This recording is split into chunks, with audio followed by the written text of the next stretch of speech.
আসসালামু আলাইকুম আমার প্রিয় বন্ধুরা, আশা করি তোমরা সবাই ভালো আছো আর আমিও ভালো আছি। আর প্রতিদিনের মতো আজকেও আমার বন্ধুদের সাথে মজাদার একটা রেসিপি শেয়ার করতে চলে আসলাম। আজকে বাসায় রান্না করা হচ্ছে পাঁচমিশালি মাছের মজাদার দো পেঁয়াজা। আর এই মাছগুলো বাজারে প্রায় পাওয়া যায়, একসাথে অনেক রকমের মাছ। আর এই মাছগুলো কিন্তু খুবই স্বাদ হয় এরকম করে দো পেঁয়াজা রান্না করলে।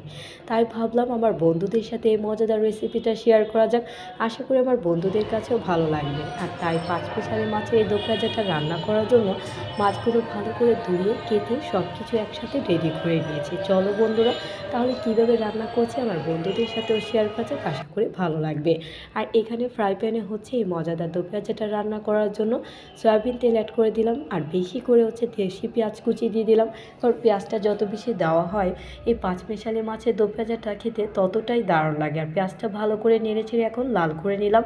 আর বেশি করে হচ্ছে মরিচ আর হলুদের গুঁড়া অ্যাড করে দিচ্ছি, একটু ঝাল ঝাল হলে মাছগুলো খেতে খুবই দারুণ লাগে। আর পেঁয়াজটার মধ্যে এখন ভালো করে মরিচ আর হলুদের গুঁড়া দিয়ে দিলাম, আর সাথে হচ্ছে পরিমাণ মতো অল্প একটু পানি দিয়ে দিলাম। এখন নেড়েচেড়ে ভালো করে মশলাটা কষিয়ে নিচ্ছি, কারণ এরকম ছোটো মাছগুলো একটু স্পাইসি হলে খেতে কিন্তু দারুণ লাগে।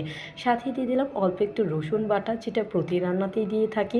আর এরকম ছোটো মাছে একটু রসুন বাটা দিলে দারুণ ফ্লেভার আসে। সাথে পরিমাণ মতো লবণ দিয়ে আবারও ভালো করে নেড়েচেড়ে মশলাটা কষিয়ে নিচ্ছি। আর মশলাটা একটু কষানো হয়ে আসলেই বেশি করে কাঁচামরিচ দিয়ে দিচ্ছি, লাল সবুজ, এতে ঝাল ঝাল স্পাইসি ফ্লেভার হবে। আমার কাছে একটু মাছের রেসিপি একটু স্পাইসি হলে খেতে ভালো লাগে। আর এখন হচ্ছে পাঁচমিশালি মাছগুলো দিয়ে দিলাম। এখানে হচ্ছে কই মাছ ছিল, টাকি মাছ, শিং মাছ।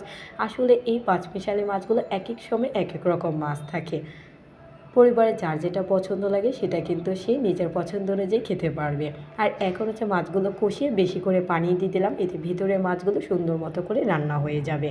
আর ভালো মতো এখন নেড়ে চেড়ে নিলাম। আর পানিটা শুকাতে সময় নেবে, যেহেতু দো পেঁয়াজা রান্না করছি তাই হচ্ছে পানিটাতে এখন দিয়ে দিচ্ছি বেশি করে দেশি টমেটো। আর এই শীতের সময় তো এই দেশি টমেটোগুলো অ্যাভেলেবেল পাওয়া যায়, এটা দিয়ে দো পেঁয়াজা রান্না করো বা যে কোনো কিছু রান্না করো খেতে কিন্তু দারুণ স্বাদ হয়।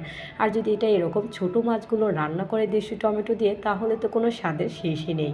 আর এখন বলক চলে এসেছে, বেশি করে হচ্ছে টাটকা টাটকা দেশি ধনেপাতা উপর দিক দিয়ে ছড়িয়ে দিচ্ছি, এতে দারুণ ফ্লেভার আসবে আর খেতে ভালো লাগবে। তোমরা দেখতেই পাচ্ছ বন্ধুরা, এখনও কিন্তু পর্যাপ্ত পানি আছে, তাই আঁচটা বাড়িয়ে দিয়েছি পুরোপুরি পানিটা যাতে শুকিয়ে যায়, তাই কিছুক্ষণের জন্য ঢেকে রাখছি।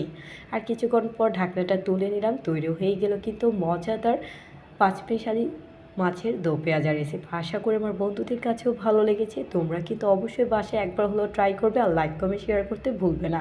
যারা যারা আমাকে সাপোর্ট করেছো অসংখ্য ধন্যবাদ, যারা এখনও সাপোর্ট করে ফেলো আমার নিত্য নতুন ভিডিও দেখার জন্য। Thanks for watching my video. Allah Hafiz.